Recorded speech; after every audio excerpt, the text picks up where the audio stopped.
Record. Oke, sudah mulai start.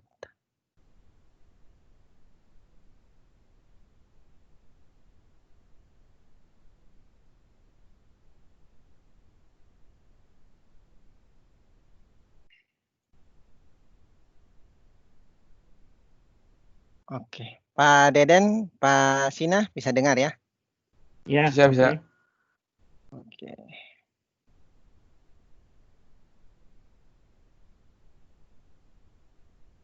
Oke, baik. Kita mulai ya. 3, 2, 1. Selamat pagi, selamat siang, selamat sore, dan selamat apa saja untuk pemirsa atau pendengar podcast Kroasia Indonesia dimanapun Anda berada.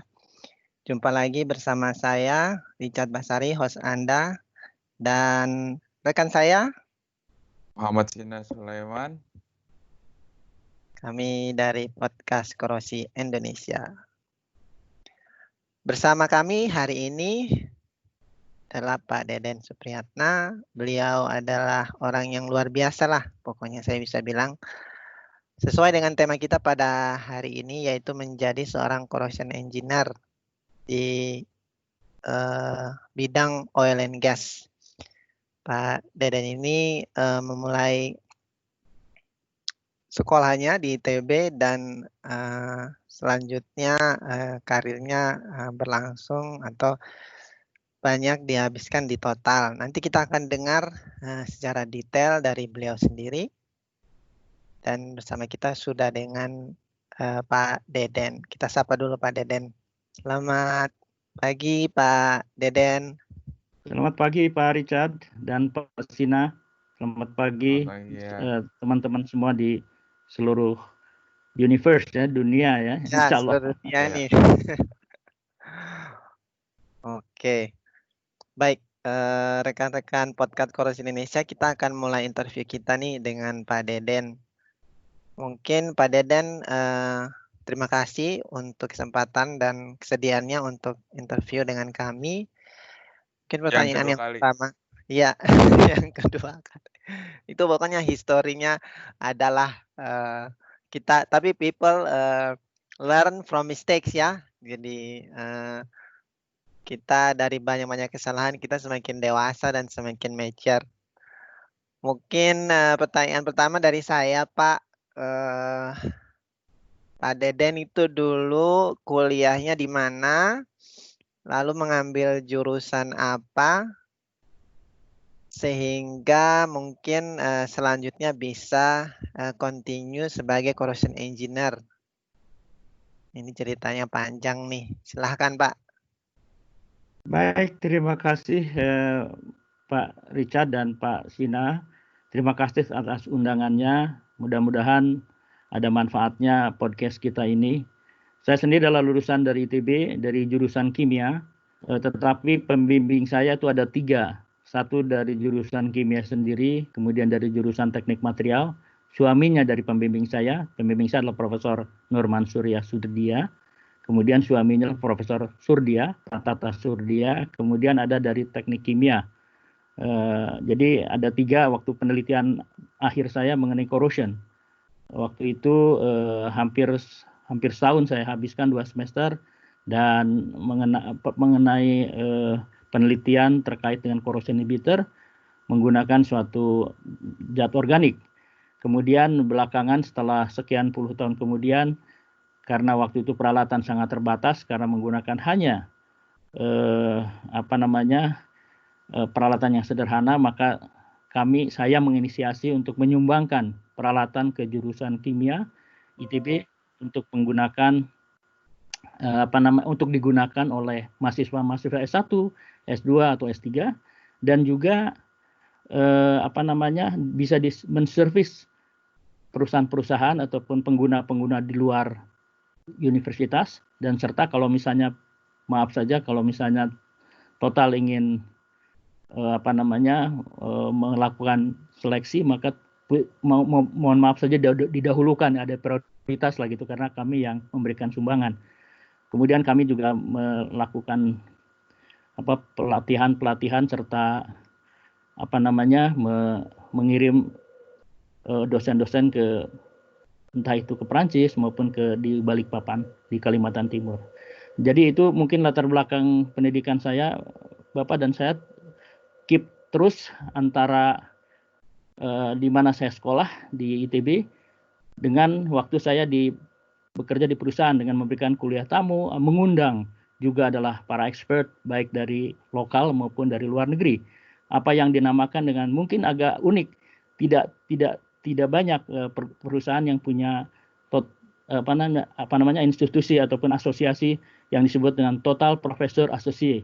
Jadi ada hampir 150-an dosen-dosen terbang dari Prancis ke Rusia, Prancis ke Asia, ke Tiongkok misalnya, ataupun ke Middle East, di Eropa sendiri, ke Afrika. Nah, itu adalah dalam bentuk Total Professor Associate yang memberikan pelatihan katakanlah seminggu di tempat di dunia. Mungkin itu sebagian sekelumit, mungkin agak terlalu banyak juga mungkin. Baik Pak Richard, Pak Sina. Baik Pak, kayaknya yang sebelumnya lebih panjang ceritanya ya, Richard ya. Ada yang dipotong. Saya sendiri, Pak Sina saya sendiri kalau misalnya mau lanjut melanjutkan pendidikan oleh Total dikirim ke Prancis hampir 2 tahun, 1,5 tahun, 2 tahun untuk mendalami di Institut Français du Pétrole atau École Nationale Supérieure de Motors and the Petrol and Motors ya, SPM. Jadi itu adalah juga pendidikan saya dikonsider sebagai S2 saya lah gitu kira-kira. Dan juga ada mendapatkan Master of Business Administration juga. Baik, Pak Sina, tambahan dari saya. Oh, itu double degree Pak ya?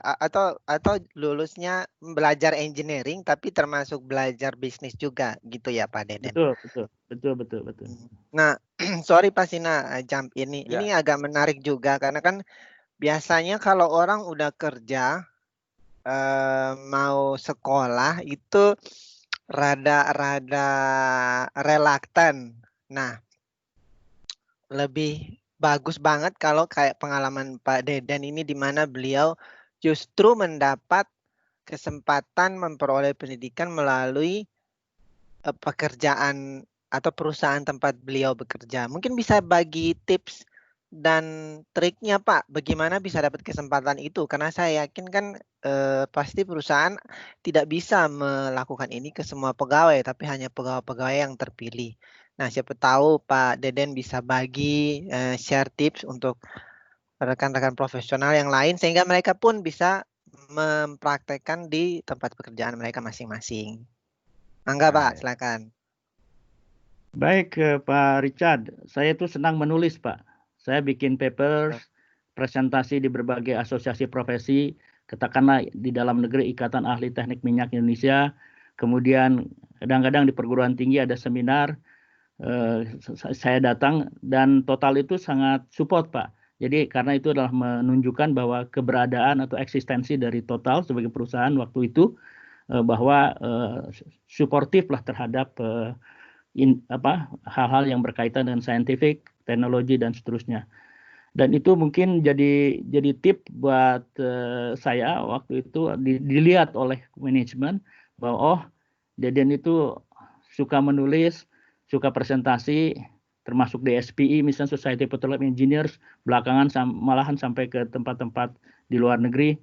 Tapi yang mulai saya awali dengan di dalam negeri dulu Pak, di Ikatan Ahli Teknik Minyak Indonesia dan perguruan tinggi. Jadi barangkali dengan modal suka menulis dan ya berkomunikasi, presentasi, jadi semacam baik scientific betul-betulan maupun scientific populer, dinulis di koran misalnya ataupun apa, itu adalah jadi dilihat oleh manajemen Pak. Itu buat mereka adalah sesuatu hal yang wah ini bisa jadi bermanfaat lah untuk menawarkan atau memasarkan nama Total karena nama Total itu terus terang aja waktu itu belum belum tahu banyak oleh mahasiswa gitu, diketahui banyak oleh mahasiswa Pak. Tapi belakangan setelah kami berkunjung, kemudian kami melakukan suatu presentasi, kalau di dunia mungkin SPE udah dikenal ya gitu. Barangkali itu tips sederhana saja Pak. Ya, luar biasa. Enggak Pak Sina? Iya, pertanyaan berikutnya nih. Kalau ngelihat dari jurusan tadi kan Pak Deden bilang jurusannya di kimia ya? Betul Pak. Kalau saya nggak salah. Tapi kimia itu kan sebenarnya kan cakupannya luas tuh. Nah, terus gimana tuh tiba-tiba bisa memilih final project-nya itu terkait dengan korosi ataupun apa? Kalau ya Pak Tata Surya itu yang saya tahu emang kayak founding father-nya material di ITB lah gitu. Jadi ketika terakhir itu apa sih yang bikin Bapak memutuskan ke arah sana sehingga mungkin jadi terkait dengan pekerjaan Bapak berikutnya gitu di total gitu. Pak Sina, saya itu suka waktu ikut kuliah elektif, kuliah pilihan, ada yang namanya dengan kimia zat padat Pak. Kimia zat padat itu dan kimia permukaan. Jadi dua mata kuliah itu, kimia zat padat dan kimia permukaan itu saya dalami gitu, dan saya internalisasi ke dalam pikiran saya kepada passion saya, dan kemudian saya tertarik gitu. Sebenarnya basis saya adalah kimia fisika Pak. Jadi saya mendalami juga kimia fisika bab-bab tertentu itu mengenai elektrokimia, sehingga saya pernah suatu saat kan minta kepada teman-teman di WhatsApp group untuk tolong mengingatkan saya kembali dapat file mengenai tulisan Bu Kris mengenai modern electrochemistry. Sebab itu adalah basis dari seorang yang namanya calon ataupun bekal untuk seorang corrosion engineer. Jujur aja langsung sedikit sakit perut Pak kalau ngomongin kimia fisika Pak. Ingat zaman kuliah dulu. Dulu Pak Richard jurusannya mesin ya kalau nggak salah ya? Saya metalurgi. Metalurgi. Dapat kimia fisika nggak nih? Dapat. Juga kan? Siapa yang ngajar dulu Pak Richard? Dari dosen kimia MIPA Pak, saya lupa namanya. Di metalurgi ITB kan Pak Richard? Saya ITS Pak. Oh ITS, oke. Mungkin Peri Burhan mungkin bukan? Ibu. Ibu ya. Nanti saya kasih tahu Pak Deden deh waktu saya cari tahu. Ibu Lupna saya nggak tahu, mungkin juniornya Pak Deden kayak di kimia. Iya. Iya, itu yang terkait dengan yang benar-benar terkait dengan korosinya waktu dulu apa ya Pak ya, selain kimia zat padat itu? Yaitu elektrochemistry Pak. Elektrochemistry itu Oh ya, elektrochemistry. Saya itu sampai mengenang dosennya itu mengenai rumus NERS gitu kan, itu Pak Detlef Naroso itu sangat kencang sekali ngasih kuliahnya, misalnya tidak boleh lambat dari jam 7, misalnya kalau kita masuk pagi-pagi itu, kalau nggak disuruh pulang gitu, nggak boleh masuk gitu. Betul penilaian juga sama keras sekali, dan itu yang jadi sehingga persamaan NERS itu yang jadi patokan ataupun backbone dari elektrochemistry, ya kita jadinya mau tidak mau harus menguasai dengan lancar gitu kan itu. Iya. Luar biasa. Ya. Ada pertanyaan dari saya nih Pak. Pak Deden bisa waktu setelah kuliah itu Pak Deden berkarir di mana? Kalau nggak salah sebelum di Total ya. Terus setelah itu di Total mungkin bisa diceritakan role yang lakukan oleh Pak Deden nih dari junior corrosion engineer lalu senior langsung setelah itu dan mungkin juga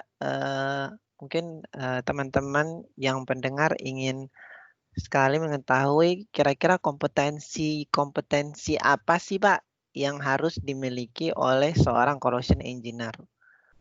Enggak Pak pertanyaannya.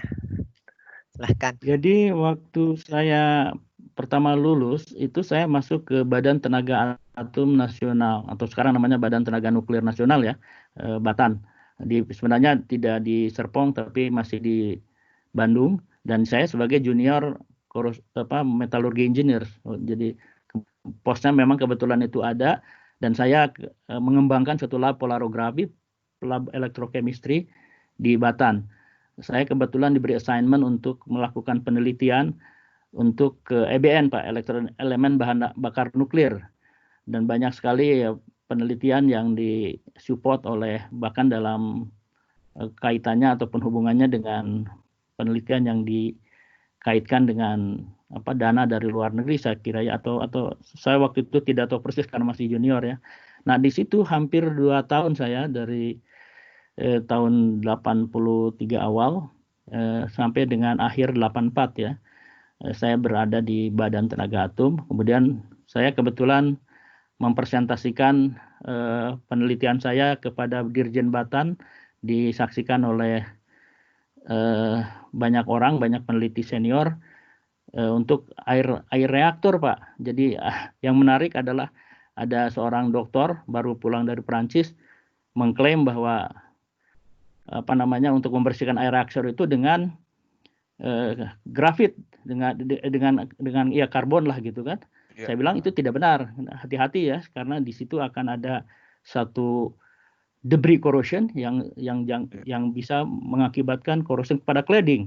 Nah itu jadi gaduh Pak di seluruh PPTN waktu itu, Pusat Penelitian Tenaga Nuklir di Bandung, karena saya bikin statement dan kemudian setelah itu senior-senior peneliti senior saya memprotek saya tidak boleh bikin statement-statement yang di luar sepengetahuan mereka gitu.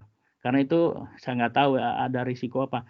Nah, kemudian saya mikir-mikir mendingan kalau begini caranya ya saya dikungkung dikekang, mendingan saya keluar gitu dan saya pindah ke Total Desember 1984. Gitu. Oke. Gitu ya ceritanya. Monggo Pak, waktu di Total role-role apa yang dijalankan dan mungkin Ya, kira-kira saya core diberi kompetensi assignment di apa Total sih adalah yang harus kita punya? sebagai junior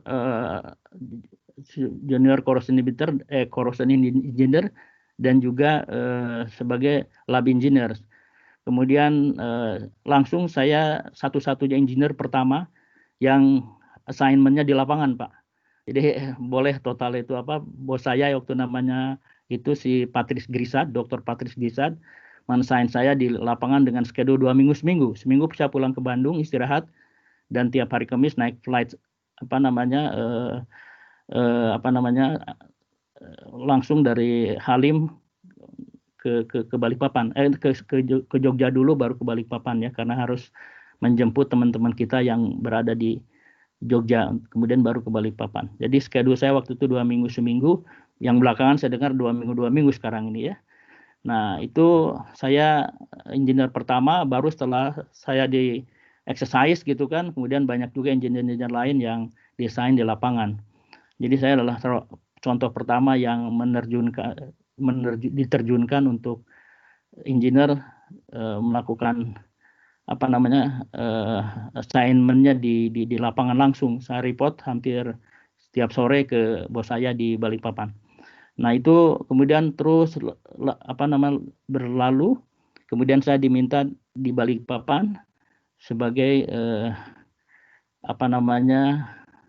engineer yang penuh dan membantu divisi-divisi lain terkait dengan analisis, kemudian terkait dengan corrosion, terkait dengan juga hal-hal yang berkaitan dengan chemicals lah. Jadi saya adalah penguasa production chemical seluruh lapangan Pak waktu itu. Hampir 5 atau 6 lapangan. Ya, misalnya harus field test, harus di screening, harus apa.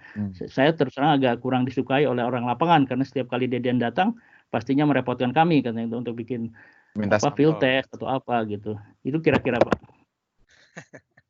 Pak, by the way, kalau Total itu mulai beroperasi tahun berapa ya Pak ya di Indonesia? Saya kira 1967-an ya.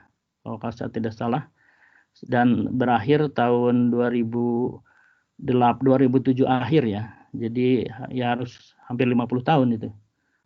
Iya. Lalu tadi kompetensi apa aja yang harus dimiliki oleh seorang corrosion engineer, Pak?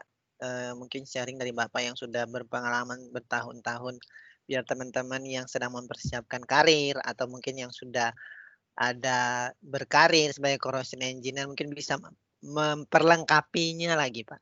Mangga. Ya, mungkin kalau sekarang banyak sekali kursus-kursus ataupun sertifikasi yang bisa diambil. Waktu itu memang saya tidak ngambil itu, tetapi adalah triknya waktu itu saya melakukan presentasi dan kalau ada ikut asosiasi seperti kebetulan saya sejak puluhan tahun yang lalu adalah anggota Indokor ya, bahkan jadi pengurus juga gitu. Nah itu saya dalami tekuni gitu untuk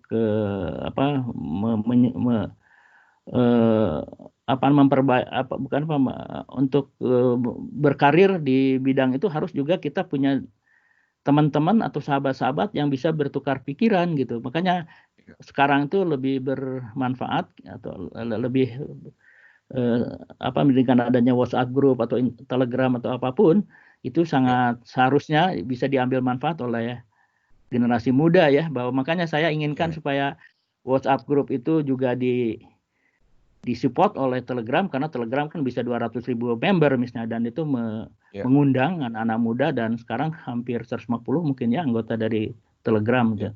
Nah itu saya senang sekali kalau misalnya ada senior-senior yang di WhatsApp group hanya terbatas 256 member, maka itu lebih menularkan diseminasi pengetahuan maupun pengalaman ke anak-anak muda, Pak. Itu penting saya kira ya, karena untuk membangun bangsa yang kuat itu adalah dengan pendidikan, dengan pelatihan, dan juga dengan attitude atau karakter ya. Kira-kira seperti itu Pak Richard, Pak Sina. Ya. Enggak, Pak Sina. Oke, nah tadi kan di awal-awal itu kan Pak Deden sempat cerita tuh soal apa kayak ada sumbangsinya dengan balik lagi ke kimia gitu, dengan mungkin ada peralatan yang disumbang. Dan yang saya ingat juga waktu saya masih kuliah, waktu itu kita ngadain Eminex dan yang jadi sponsor utamanya juga waktu itu Total gitu, dan lumayan besar gitu dari supportnya saya lihat. Untuk ya istilahnya kita bisa dibilang waktu itu masih relatif baru ya sebagai jurusan, tapi mungkin udah bisa dipercaya oleh Total yang istilahnya perusahaan besar dan mau merintis sebuah kegiatan yang lumayan besar, Pak.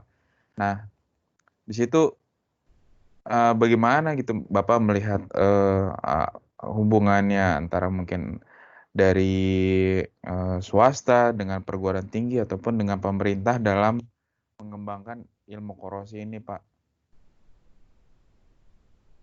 Saya pengikut setia dari Kusmayanto Kadiman, Pak, yang menawarkan ataupun selalu menggugah kita gagasan tentang triple helix. Triple helix itu adalah hubungan atau sinergi dari ABG, academics atau academician, businessman, dan government, Pak. Jadi 3 entity itu sejatinya harus dijadikan sinergi. Walaupun not really works, barangkali ya kita mengarah atau menuju ke situ. Dan itu adalah hubungan itu tadi 3 entity harus diperkuat, Pak. Dan itu di luar negeri, saya pernah datang ke Korea Selatan maupun ke Tiongkok, saya mendapatkan sesuatu yang melihat bahwa mereka sudah kompak, Pak, sudah sinergi antara ketiga entity itu. Dan saya melihatnya seperti case yang Pak Sina sampaikan ke saya tadi adalah Eminex misalnya. Nah itu juga ada trik juga tuh, ketua Eminex-nya itu menemui saya ataupun mengirim message ke saya lewat email, Pak Deden mungkin bisa dibantu. Nah itu saya turut mengconvince, meyakinkan juga manajemen bahwa ini loh anak-anak muda lagi berkiprah gitu kan. Jadi kebetulan saya dianggap orang dalam yang di perusahaan yang juga mensupport lah gitu kurang lebih, bahwa ini tuh perlu loh, ini tuh untuk kebaikan atau untuk reputasi Total juga jualan ke mahasiswa supaya tertarik bisa masuk orang-orang bagusnya itu ke perusahaan gitu. Nah, jadi hal seperti itu adalah menarik memang. Saya selalu jualan seperti itu ke manajemen, Pak.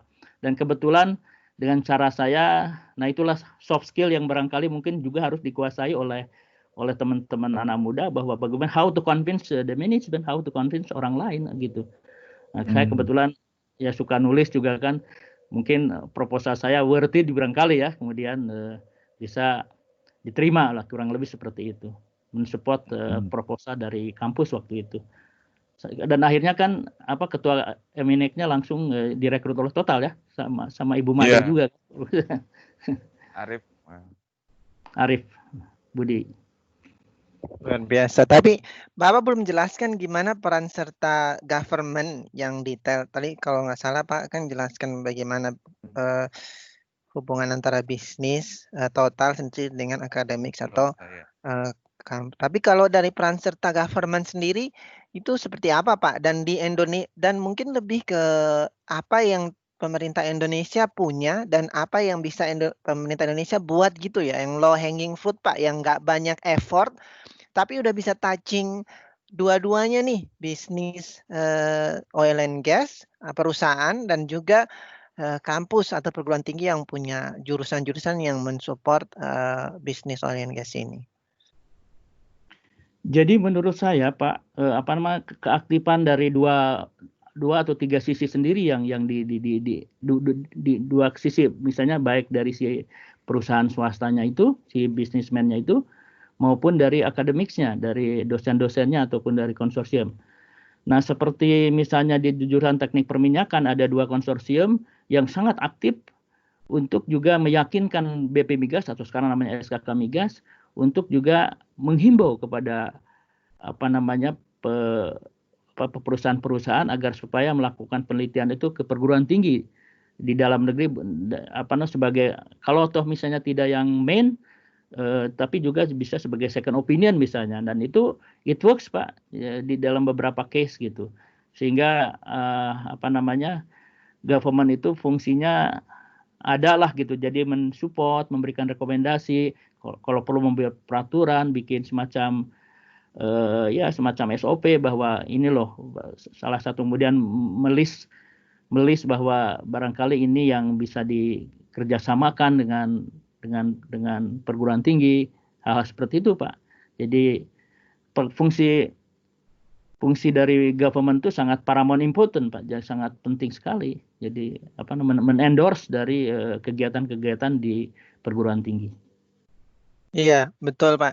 Cuman memang kalau secara jujur ya, saya lihat di Indonesia fungsi government misalnya mengeluarkan policy yang mendukung iklim untuk bagaimana bisnis melakukan riset di universitas di Indonesia dan mendisseminate policy atau aturan-aturan itu ke company dan juga ke kampus supaya dua belah pihak ini bisa mengetahuinya, itu belum maksimal dilakukan oleh misalnya Kementerian Pendidikan Kebudayaan atau ESDM atau SKK Migas. Nah, menurut Pak Deden ini kenapa? Ada apa gitu? Ada permasalahan kah atau ada kendala di mana begitu, sebagai orang yang udah lama lah berkecimpung di sini? Enggak, Pak?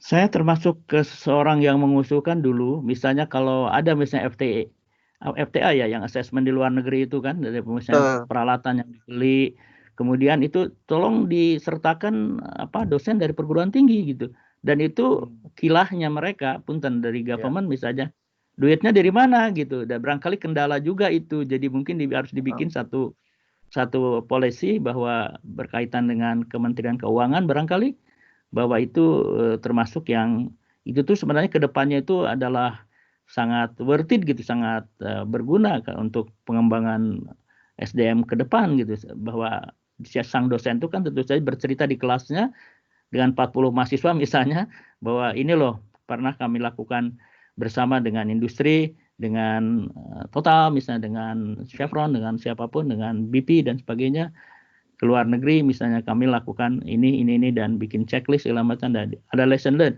Kami sebenarnya Total itu sudah mulai Pak dengan mengundang seminar beberapa angkatan, artinya ada beberapa dosen dari ITB, ITS, UI, UPN, Trisakti ke Paris, ke Prancis dengan namanya seminar energi dan education energy seminar, total energy dan education seminar. 1 minggu Pak di sana. Kita di brief oleh teman-teman kami di Paris, Prancis untuk juga melakukan di samping mahasiswanya namanya kan kalau nggak salah summer school ya, seminggu juga. Dan itu digabungkan dari perguruan 3-4 orang dari Indonesia dengan 50 orang lain atau 60 orang lain di seluruh dunia, Pak. Mereka juga saya bisa saya punya keyakinan bahwa itu adalah sangat berguna gitu untuk sebagai contoh kerjasama perguruan tinggi dengan industri. Barangkali salah satunya itu, Pak. Ya, tapi ini menarik juga ya, kalau saya lihat rata-rata banyaknya kayak CSR gitu, dan CSR itu lebih mungkin kayak mereka bikin sumbangan atau apa gitu ya. Tapi yang saya lihat di sini yang menarik dari Total ini adalah mereka banyak investasi justru di pendidikan gitu. Mungkin ada juga ya untuk sumbangan donasi dan lain-lain. Tapi ya mungkin ya ini juga bisa jadi salah satu ide juga untuk policy. Mungkin CSR-nya ya ada titik beratnya juga ke arah edukasi gitu. Gimana ya Pak ya?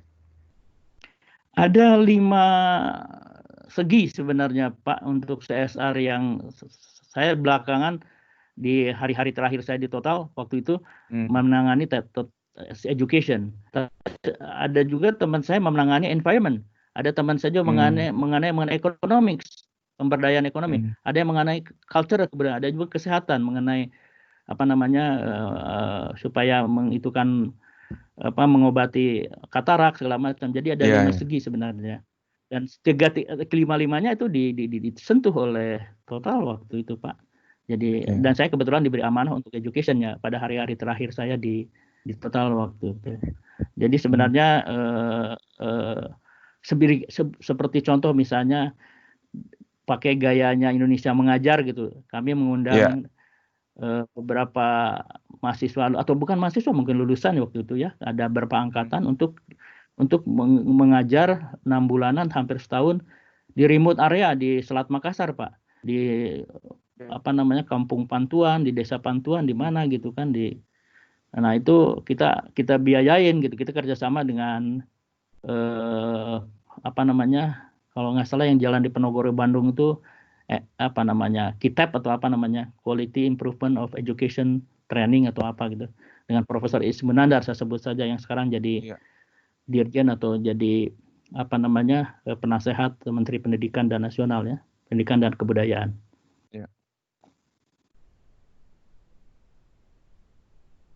Oke, menarik.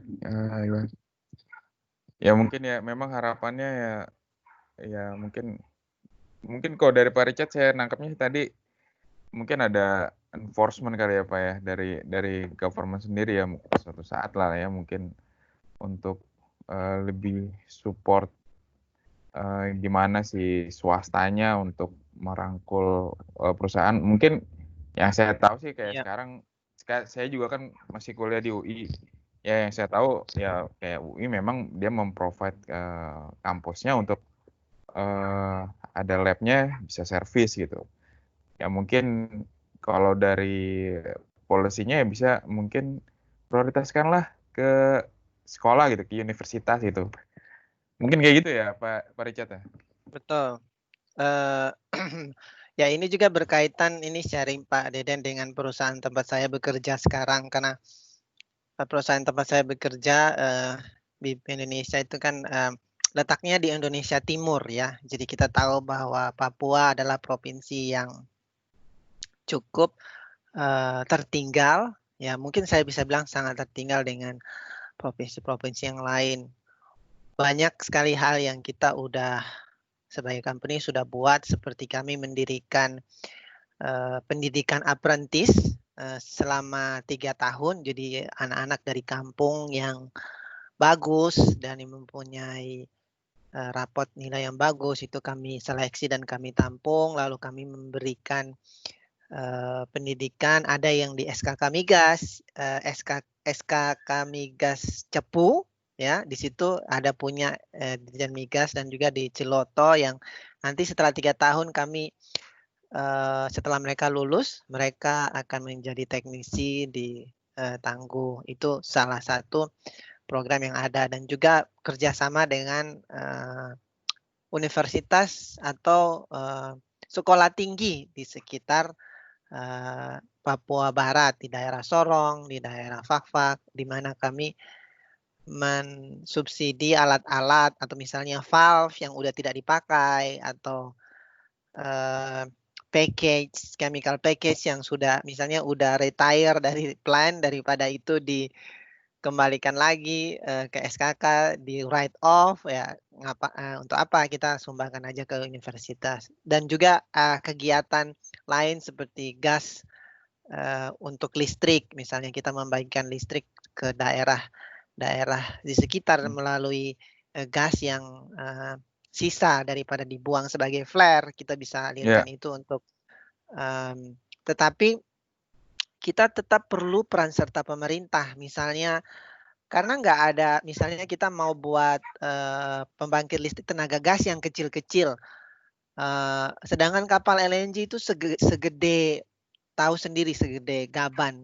Nah, pemerintah harus mendukung dengan misalnya membelikan kapal LNG yang kecil-kecil dan bisa masuk ke pelabuhan yang kecil-kecil di kampung. Nah, pemerintah juga harus melihat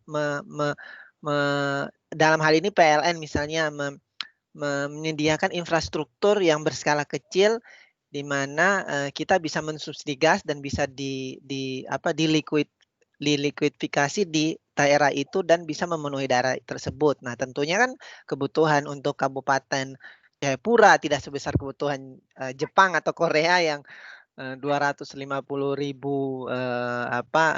million scarf dalam satu kali itu, tapi butuh mungkin cuma 2 atau 3 million scarf satu minggu. Nah, hal-hal seperti begitu yang kita masih belum melihat ada respons yang sangat responsif dari pemerintah, ya mungkin karena budget atau mungkin karena ada priority di bidang lain. Itu yang terjadi sekarang, Pak Deden. Mungkin ada tanggapan saya boleh dari komen Bapak? Pak mengenai Silakan, write off, silakan. saya boleh komen Pak. Iya.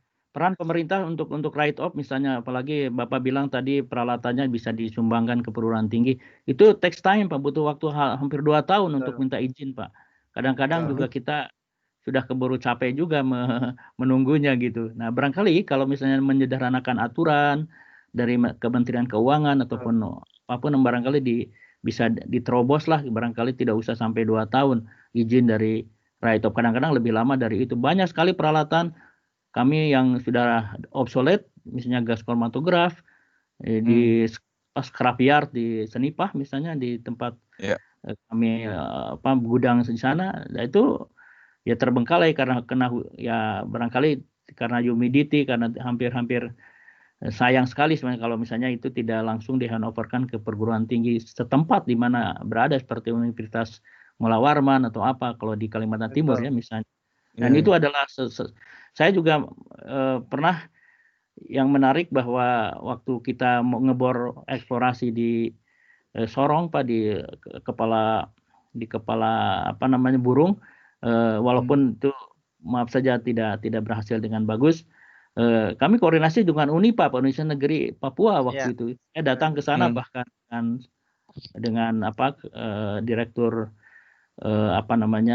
salah seorang direktur dari Total untuk berkomunikasi dengan dosen maupun mahasiswa UNIPA yang barangkali bisa, tapi kebetulan karena tidak berhasil berarti tidak lanjut begitu. Kira-kira seperti itu Pak Sina maupun Pak Richard ya. Iya. Semoga tersuarakan ya Pak. Ini udah rekaman kedua misalnya. Ya, tadi memang Pak Dede Supriyatman bilang bagus, itu salah satunya menyederhanakan peraturan, karena itu memang hak prerogatif dari pemerintah, betul Pak, untuk menyederhanakan peraturan. lebih singkat, lebih cepat, lebih agile lah. Sekarang kalau kata-kata yang lagi kerennya, Iya, Pak. iya. Iya. Itu sebenarnya kita mau ngasih kan, tapi apa namanya, ada aturannya juga ya, kalau walaupun Iya, kita mau memberikan peralatan ya. iya Oh iya, ada iya. Itu aturannya, namanya write off. Harus write off, Pak. right off. Ya. Mmm. Karena aset itu sebenarnya adalah milik negara. Wah, nanti kita bicara panjang lagi nih. Mangga, Oh, Pak. iya iya iya iya Dan iya, dan karena negaranya itu diwakili oleh Departemen Keuangan, Pak. Betul. oke oke oke. Karena, apa namanya, kalau sistem di itunya, di oil and gas dulu itu, kalau sekarang kan, gross split, sebelumnya Gross itu split, kan ya production. PSC, production sharing PS contract. Product Sharing Contract, oke oke. Betul. Karena itu Jadi dihitung sebagai aset betul. negara. Betul. Jadi ibaratnya ke kebun, kita punya kebun, ya company itu yang mengusahakan kebun. Kalau kebun itu kebun pisang, ya 10% atau 20% dari hasil pisang untuk company, ya 70% ke pemerintah. Karena pasal 33 bumi, air, dan kekayaan alam di dalamnya dimiliki oleh pemerintah dan digunakan sebesarnya untuk hajat hidup masyarakat Indonesia. Oke, Pak. Pasal 34 apa, Pak? 34 atau 33. Iya. Oke oke. Mantap. Selanjutnya siapa nih, Pak Richard ya? Apa saya? Nah, masih naik. Udah mau berakhir juga nih, sudah hampir 1 jam. Wah, nggak kerasa. Iya. Ya ini kita sempat, mencatat dulu ada kalau pesannya Pak Deden, kalau saya tidak salah masih ada di notes-nya kita.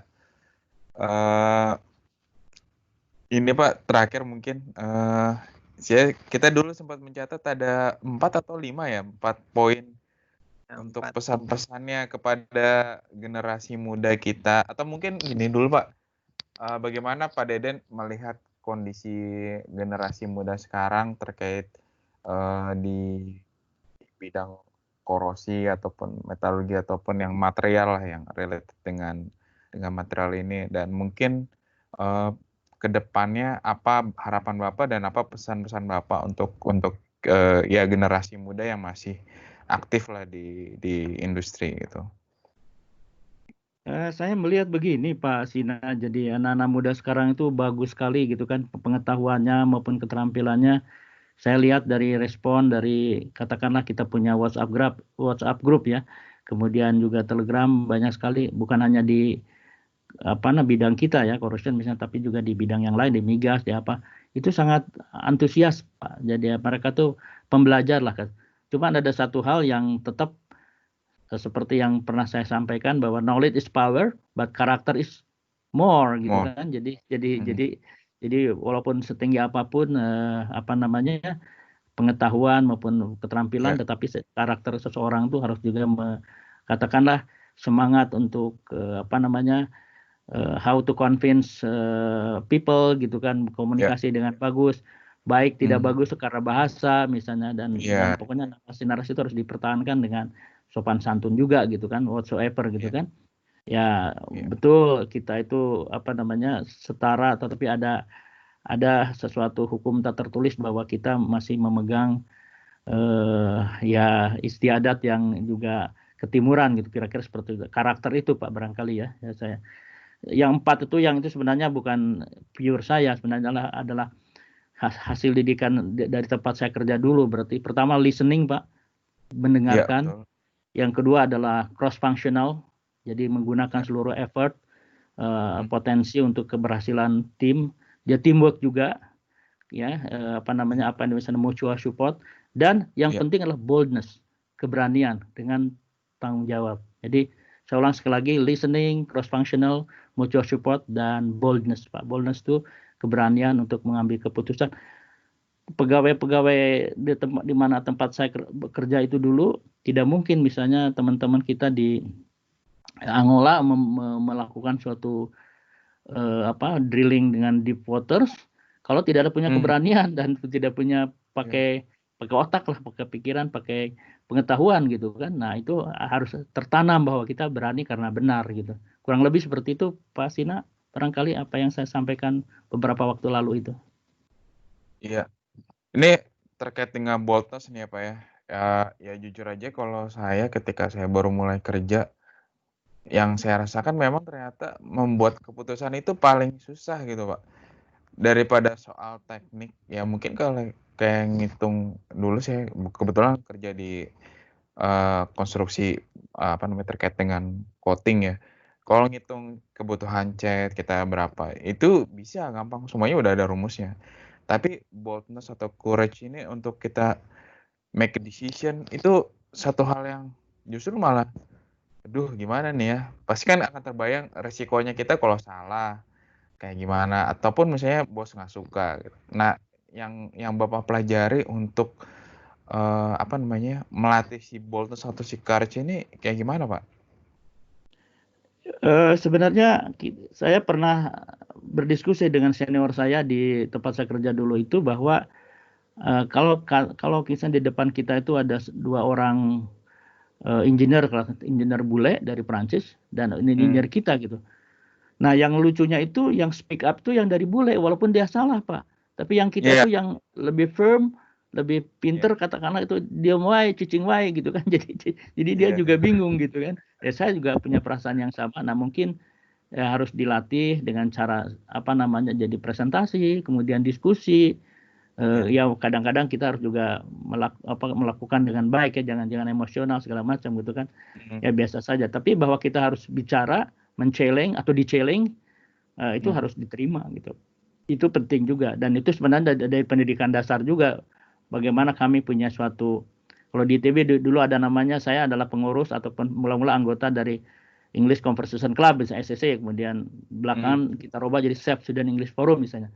Nah di situ itu kita apa namanya berdebat dengan bahasa Inggris waktu itu ya, bahkan jadi 2 kali mikir gitu kan. Nah itu hal seperti itu positif Pak. Iya. Nah, barangkali itu Pak Sina yang saya bisa share lah. Iya. Cek, Mungkin kalau sharing aja dari saya Pak Sina. Biasanya kita harus kita harus withstand untuk hal yang benar dibandingkan dengan keuntungan dalam jangka pendek. Artinya hal-hal yang benar itu kadang-kadang dia akan value pada sesuatu yang jangka panjang, tetapi biasanya itu